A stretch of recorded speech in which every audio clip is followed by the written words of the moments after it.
What is actually happening with Pokemon cards right now? And will more people be entering the hobby this year or leaving? Though for today's video, I am gifting this Ethan's Typhlosion illustration rare from Destined Rivals. So to know if you won this card, if I reply to your comment with this shiny Magikarp emoji, then congratulations, this card is coming to you. And of course, hey, if you are a first timer on the channel, welcome aboard. My name's Phil and I run this Pokemon collecting and investing YouTube channel. Definitely feel free to subscribe for consistent Pokemon TCG updates. Though a little bit of a thing of what's happening with Pokemon cards right now. Obviously, Ascended Heroes has been a bit of a strange release, okay? It's really hard to get product, and some regions have delays, like in Australia, for example. And also, what we can see from Ascended Heroes, the pull rates are really difficult. But also, then we've got questions of what's gonna happen for the rest of the year, and what's gonna happen with price points, because we have some sets that are rising really quickly, like Destined Rivals, which I will show you in this video. Though at the same time, we also have this feeling, and something that I'm kind of feeling, that like Pokemon has lost a little bit of its fire with hype lately. Even though Ascended Heroes looks like such a cool set, it just doesn't feel like it matched the hype and the same passion by the community when Prismatic Evolutions released or Destined Rivals. And that's really interesting. And I do feel that there's a little bit of that fatigue that's kind of set in, because Ascended Heroes is definitely an S tier set, but you can see the community reaction is like, oh, yeah, cool, nice special illustration rares, but it's not this massive, overwhelming hype like Prismatic Evolutions and Destined Rivals. But like I said, the prices, the pull rates, Ascended Heroes, Destined Rivals going up in price, there's so much happening, but I think it's just good to see the market yourself right now. All right, Ascended Heroes ETB. Let's just look at this and just get a bit of an overview of what's happened with Ascended Heroes. Great set, S tier artworks, amazing special illustration rares. How many compliments can you give for Ascended Heroes? There is a lot, and I think a lot of people have realized that, wow, this set is like, it is really good. So like, check that out, okay? 176 US on that, you know, that's usually overinflated, those early pricing. Did go down to 117, and then of course, when it kind of released, went up to 162. Right now selling for 143 US, which is definitely an expensive Elite Trainer box, man. And you know, like when I show you other Elite Trainer boxes, what they're selling for, you can really see that Ascended Heroes really has got high price points. Is that sustainable? Is the 2026 hobby just gonna expect that Ascended Heroes stays on that price point for the remainder of 2026? Is that what we're all expecting? You know, there is a lot of kind of different areas that we have to consider when speaking about Ascended Heroes, because yes, the artworks are great, but also do you have that same passion and that same fire where collectors and everyone's just gonna be like, yeah, I can't wait to open this set and pay these prices? Maybe there will come a little bit of a thing where people just go, you know what, it's just a little bit too expensive as well. So check this one out, Phantasmal Flames booster boxes. Interesting things happening here. What's selling for 305 US, went down to $217, and it is now climbing back up, selling for $273 a booster box. Obviously, Phantasmal Flames has the hype because of the Charizard special illustration rare.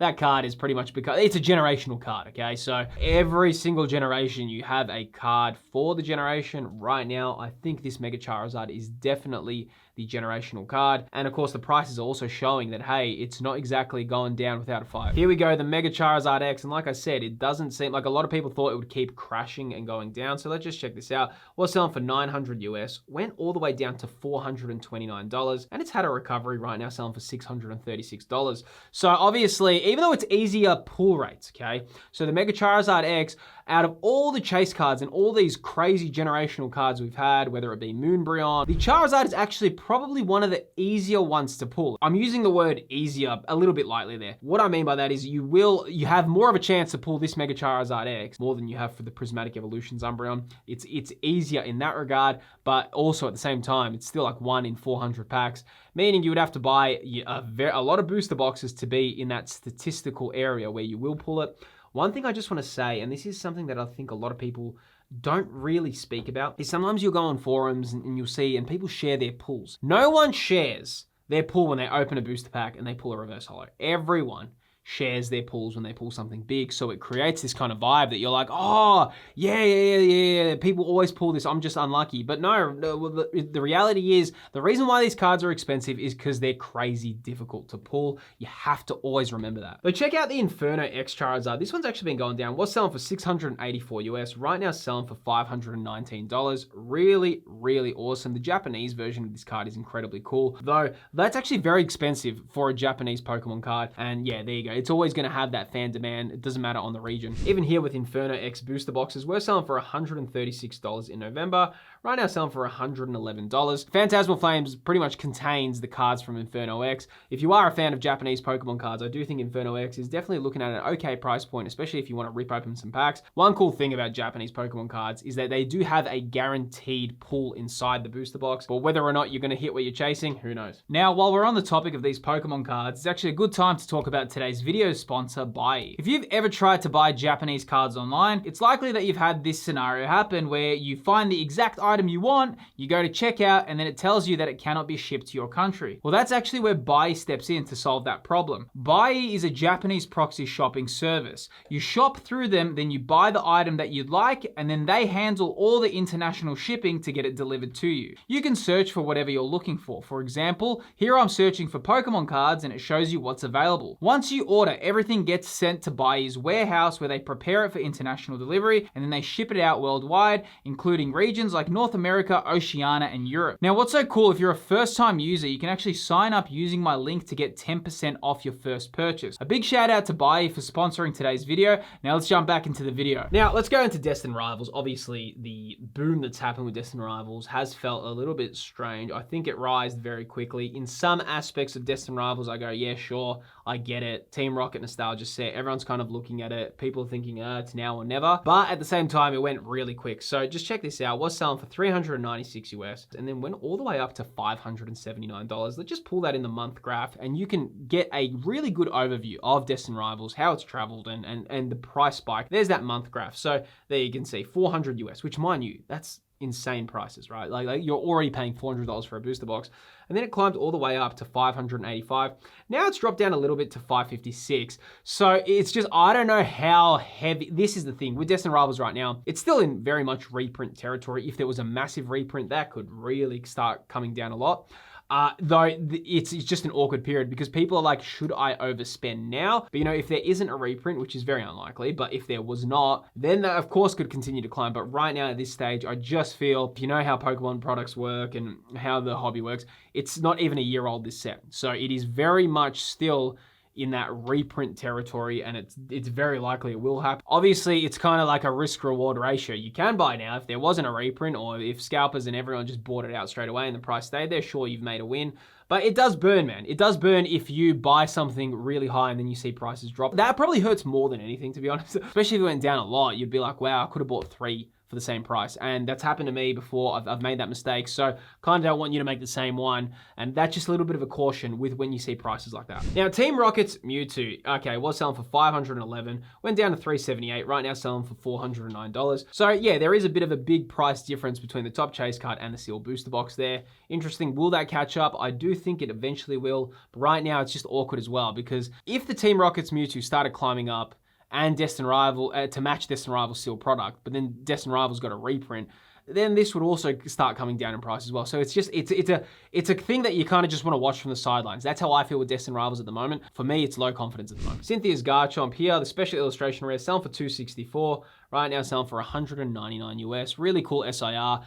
Awesome card to add to your collection. Like, Destined Rivals does have incredible cards, whether it be the Cynthias Garchomp, Team Rocket's Mewtwo, the Crobat, and the Nidoking. I really like the cards in this set. And I was very fortunate to be able to actually purchase this set for retail price when it released. I only got 1 booster box. Didn't actually buy that much Destined Rivals. And I remember that was actually the first booster box I bought when the retail price for Pokemon cards went up. And I remember buying Destined Rivals, I was like, wow, this is so expensive. And now that new price kind of area for sealed product has just become the norm. And we've all now been accustomed to paying far more for Pokemon products, even at retail price. And it's just something that we all had to adapt to. But Destined Rivals was, probably in hindsight, I actually could have bought 2 or I think even 3 booster boxes at the time. But because retail price went up, I remember I was not that bullish on it. Now I kind of regret it. I knew it was always a hype set, but the problem was because retail price went up, I was kind of like, is everyone like it just went up so much so quick. I don't know if I want to just buy like 3 booster boxes right now. So that was just like a thing.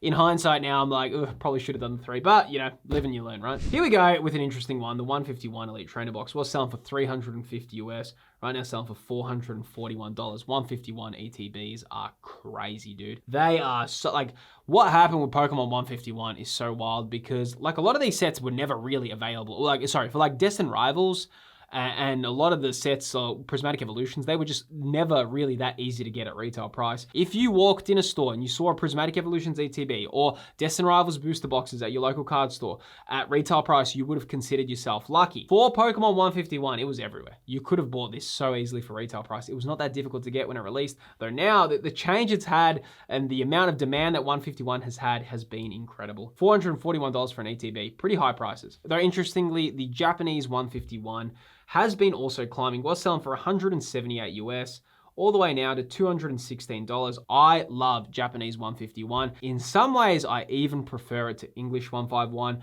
Why Japanese 151 is so cool, in my opinion, is because it was the first set to introduce Master Ball Reverse Holos. Now Master Ball Reverse Holos, people don't really care about them. For this set though, people really loved the Master Ball Reverse Holos in this set. And you did get a guaranteed Master Ball Reverse Holo in every single Japanese 151 booster box. And I just thought it was such a cool product. I really rated them. I've got like nostalgia for Japanese 151 because I just remember like pulling it, and you never knew which kind of Master Ball Reverse Holo you were gonna get. I thought that was a really cool thing that they did with it. Sometimes when I think now Master Ball patterns, people just don't like them. Cheap rarity. It's kind of had a massive U-turn where people really wanted it in the English TCG, but this was kind of that moment where we all got introduced to it. People loved it, but of course it's changed a lot. And I'm just so nostalgic for this set. But yeah, right now selling for $216. Though interestingly, like I showed you with Ascended Heroes ETBs, Black Bolt and White Flare Elite Trainer boxes are looking at decent prices in comparison to the rest of the market. Black Bolt right now is selling for 87 US. Now, I really like these sets. Both Black Bolt, White Flare to me are incredible. They're really cool. The fact that you get every single Generation 5 Pokemon between these sets is either an illustration rare or a special illustration rare is a really cool decision. I love these generation themed sets. So we've had now two. We've had Pokemon 151, which was just a pure set of Generation 1. We've had Black Bolt, White Flare, a pure set of Generation 5.